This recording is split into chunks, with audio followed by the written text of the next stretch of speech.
Alguém já ouviu um ditado que diz assim: quem não se comunica, o quê? Se estrumbica. Alguém já ouviu isso? Hoje nós vamos ver que quando não há comunicação, há confusão. E eu estava pensando o quanto Deus às vezes prova a gente, né?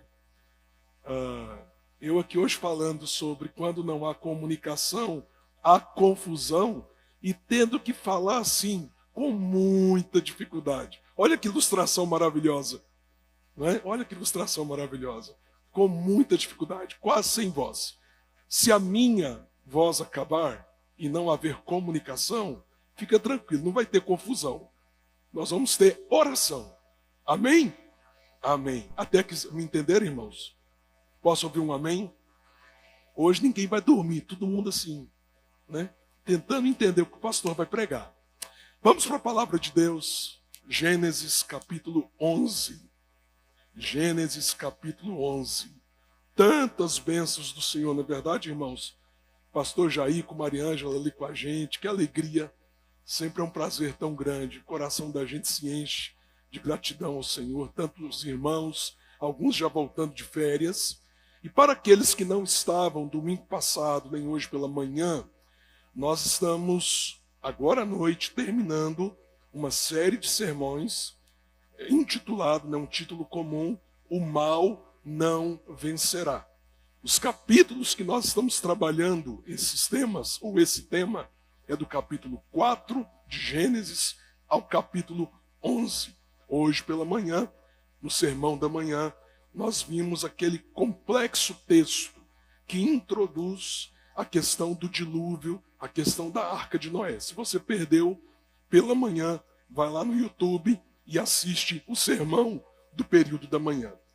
Gênesis 11, versos 1 a 9. Assim nos diz a Escritura. No mundo todo havia apenas uma língua, um só modo de falar. Saindo os homens do Oriente, encontraram uma planície em Sinear e ali se fixaram. Disseram uns aos outros: vamos fazer tijolos e queimá-los bem. Usavam tijolos em lugar de pedras e piche em lugar de argamassa.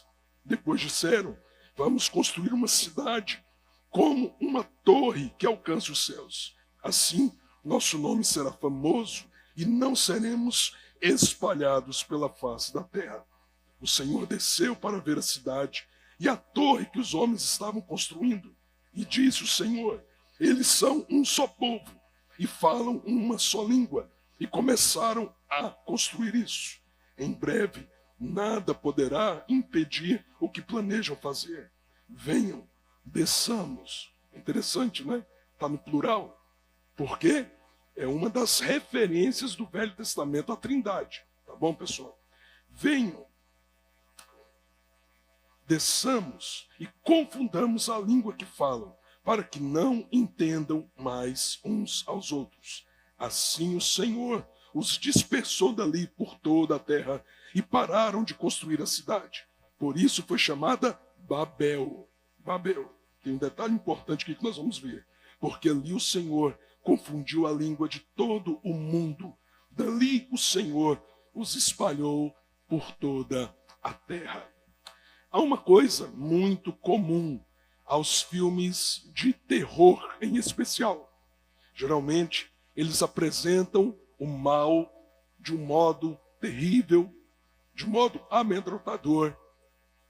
E alguém lutando, sofrendo, batalhando contra esse mal que se levanta de alguma forma. Esses dias mesmo, assisti um filme muito interessante, em que basicamente um psiquiatra precisa dar um laudo para que um homem que estava ali, diríamos, no corredor da morte, não é, pudesse ser sentenciado à pena de morte. E basicamente aquele homem dizia ser alguém possuído por um espírito. É uma história bem interessante, o enredo dela. E basicamente acontece aquilo que acontece em todo filme de suspense, de terror. Em algum momento, o bem consegue prevalecer naquela situação, mas você já viu como é que os filmes de terror geralmente terminam? tem uma pontinha do mal que fica ali, não é verdade?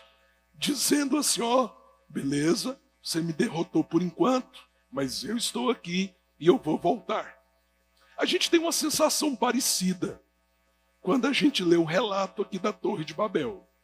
Porque se você volta lá no capítulo de número 6, como nós vimos, o mundo se corrompeu. O mal se espalhou. E Deus, então, traz juízo sobre a terra. E através do dilúvio, então, Deus pune a humanidade. Trata o mal entre os homens. Noé com a sua família são salvos através da arca. E a humanidade tem um start, um restart, um recomeço. Isso é tão interessante. Mas ainda, olha aí o desafio da comunicação. Vamos lá em nome de Jesus. Mas, apesar desse recomeço, a maldade, o mal, já se manifesta onde? Por incrível que pareça, na família de Noé. Se você voltar um pouco antes do texto, o que nós temos ali? Noé plantando uma vinha, tomando vinho e se embriagando. E uma crise instalada na sua própria família. Que coisa terrível. Seus filhos saem, eram 3 filhos. Vamos ver se vocês estão me entendendo. Quem eram os filhos de Noé? Quem eram os filhos de Noé, gente? Sem, Cã, Jafé. Eles saem e no capítulo 10 nós temos a narrativa da genealogia dos povos. Capítulo 11, chegamos então ao fato de que nesse recomeço da humanidade, ao invés deles obedecerem a Deus, se espalharem, multiplicarem, eles tentam manter a hegemonia, o poder, a influência. E eles param e constroem uma cidade.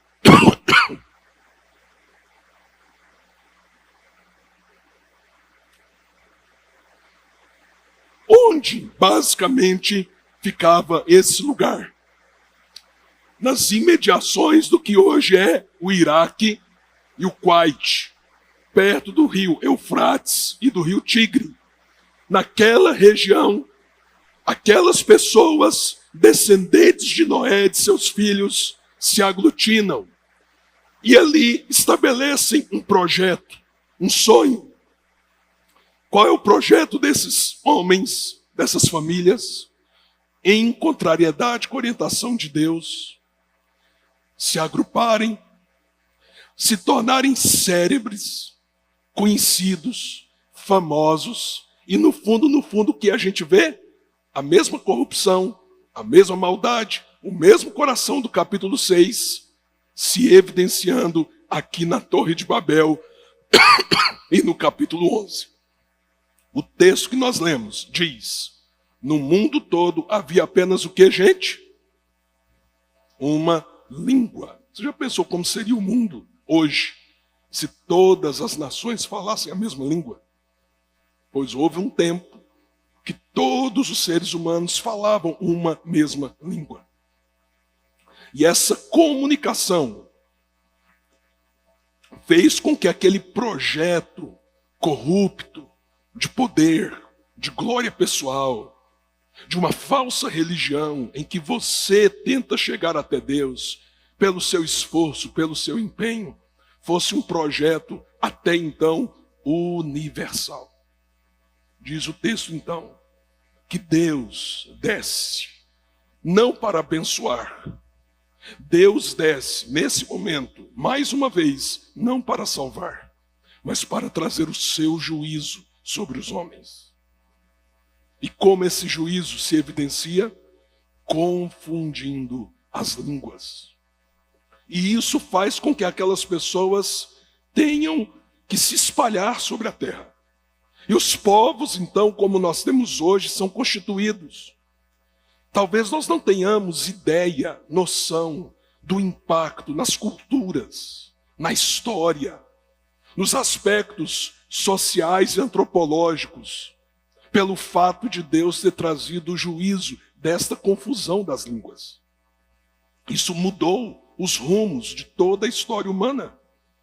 E todos nós, de algum modo, fomos afetados.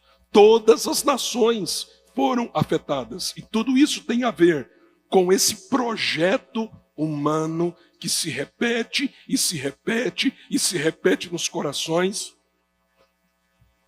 de poder, de ganância, de influência, de subjugar o outro pela força, de estabelecer uma glória e uma honra pessoal que desonra aquele que nos criou, e de um modo terrível e maligno, tentar conquistar o próprio Deus com seu próprio esforço. É interessante que por causa desta confusão das línguas, aquele lugar e aquela situação é chamada de Babel. E aqui tem uma coisa bem interessante. Na língua hebraica, Babel vem de uma raiz que significa confusão. Confusão.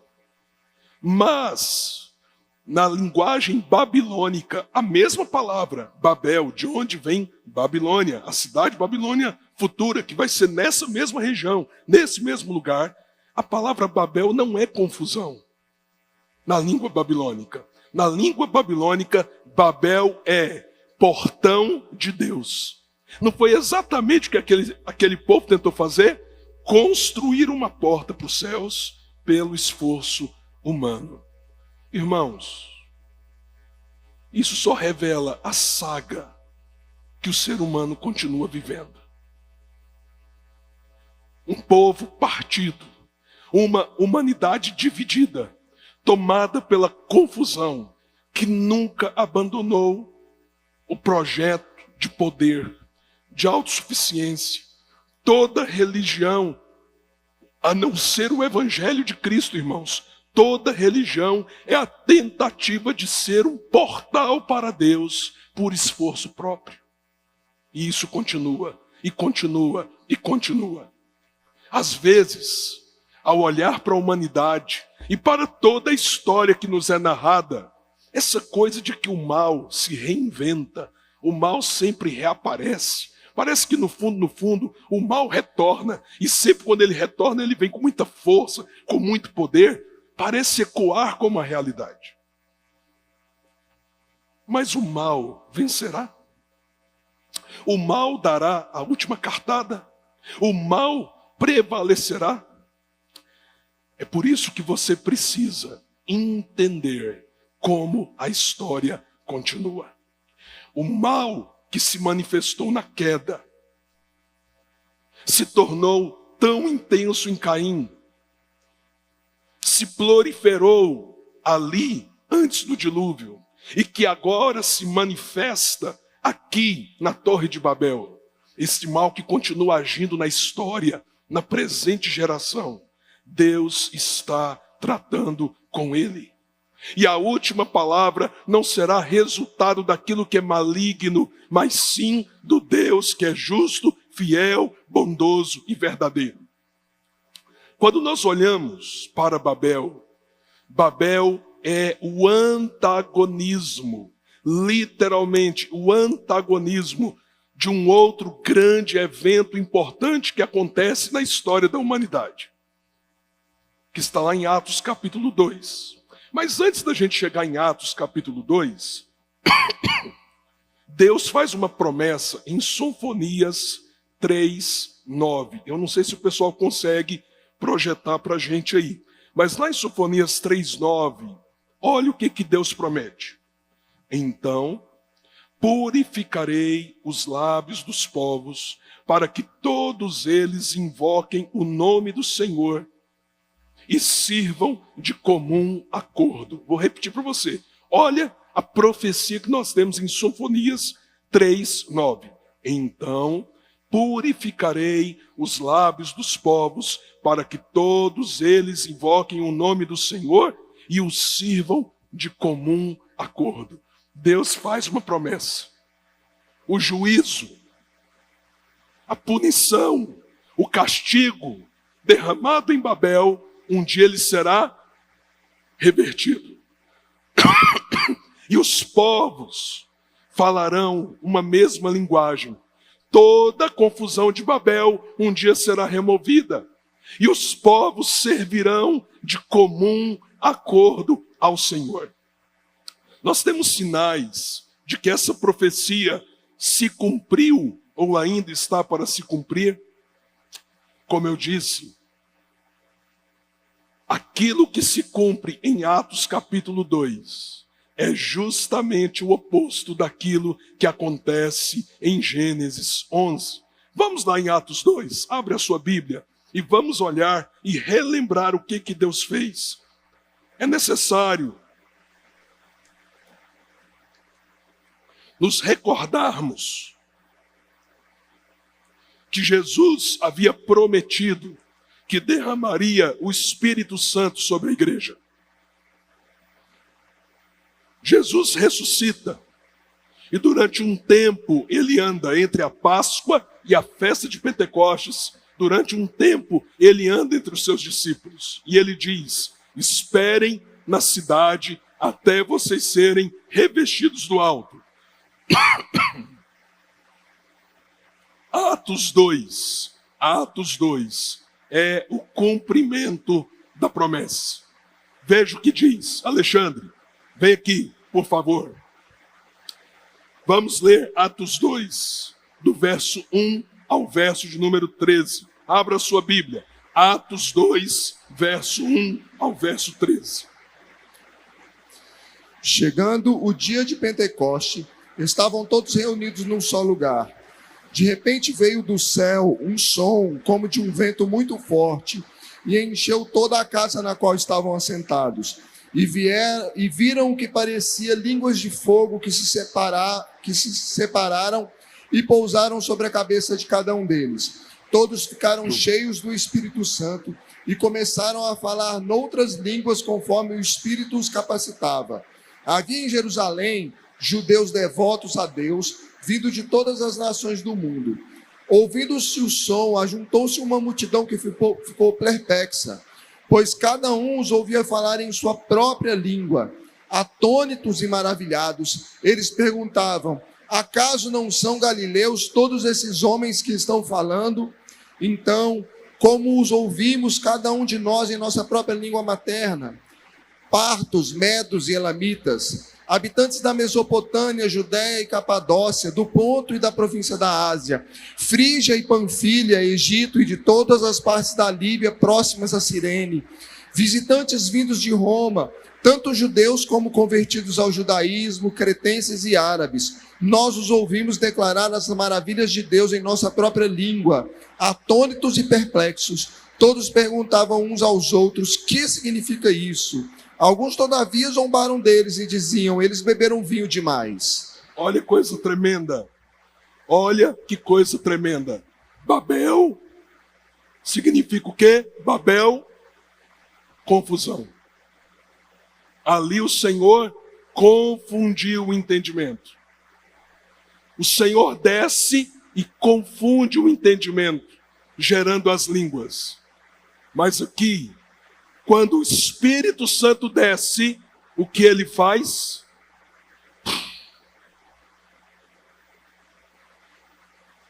Judeus vindos de todo o mundo, reunidos na descida do Espírito Santo, ouvem o Evangelho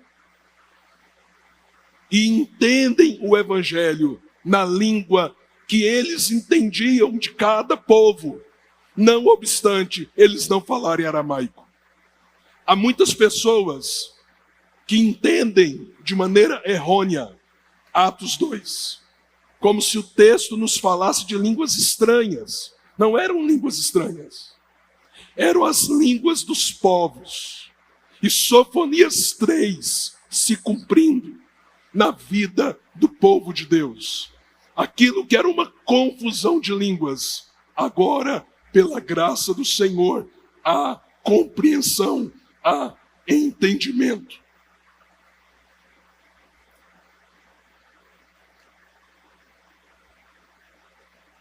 No final, o que irá prevalecer?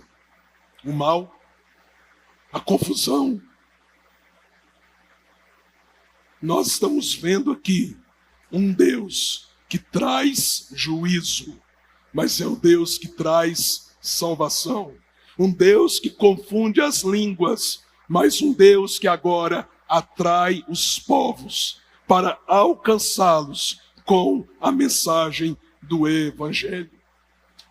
Nós abrimos esse culto com Apocalipse 7. Mais uma vez eu pedi ao Alexandre que me ajude. Vamos voltar em Apocalipse capítulo 7, lá no verso 9. Vem aqui de novo, Alexandre. Aqui, por favor. A voz do Alexandre é mais bonita que a minha. Vamos ouvi-lo.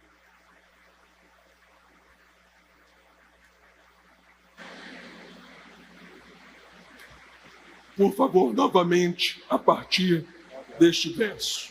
Até aqui. Apocalipse 7, versículo 9.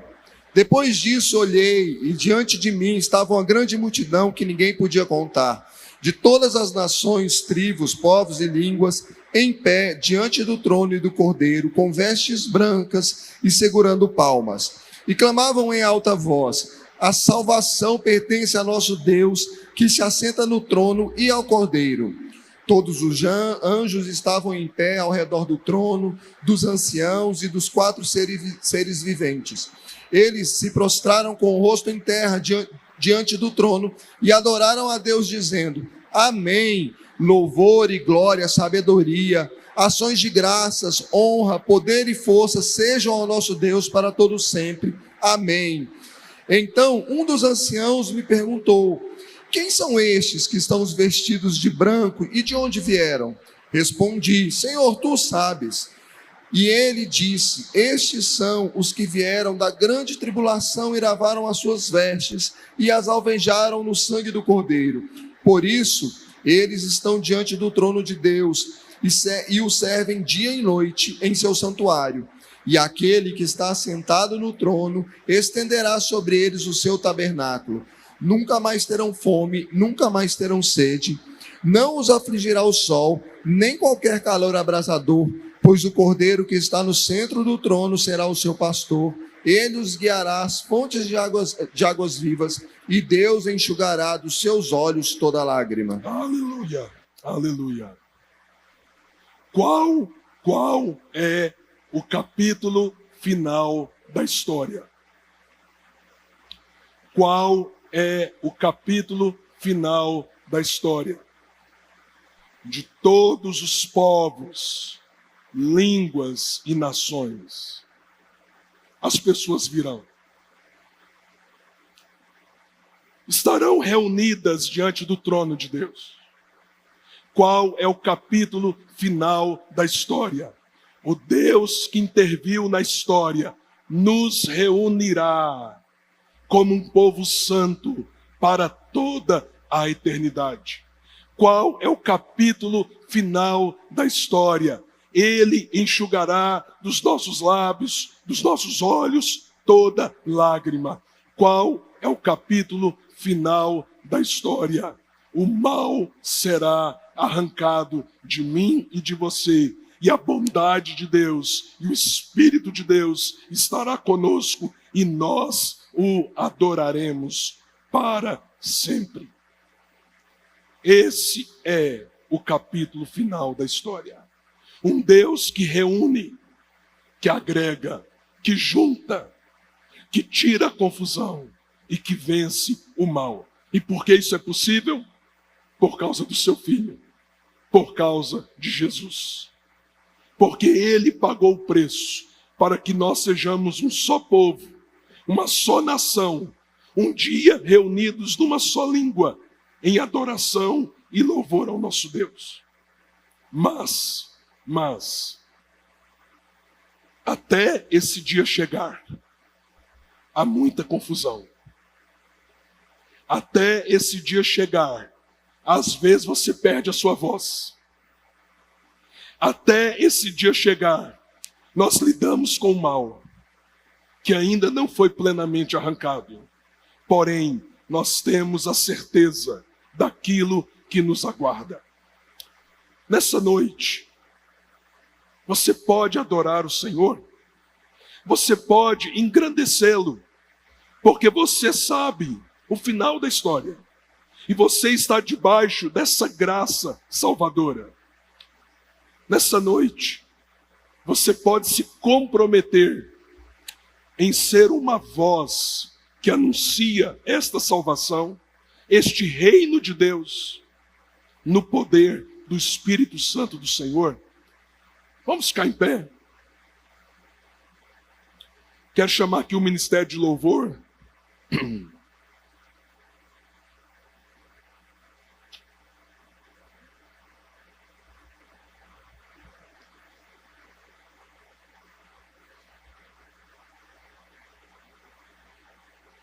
Oh, Senhor. Pare um pouco a sua mente. Ouça a chuva que cai do céu. Ouça a chuva. Deixa o Espírito Santo falar com você.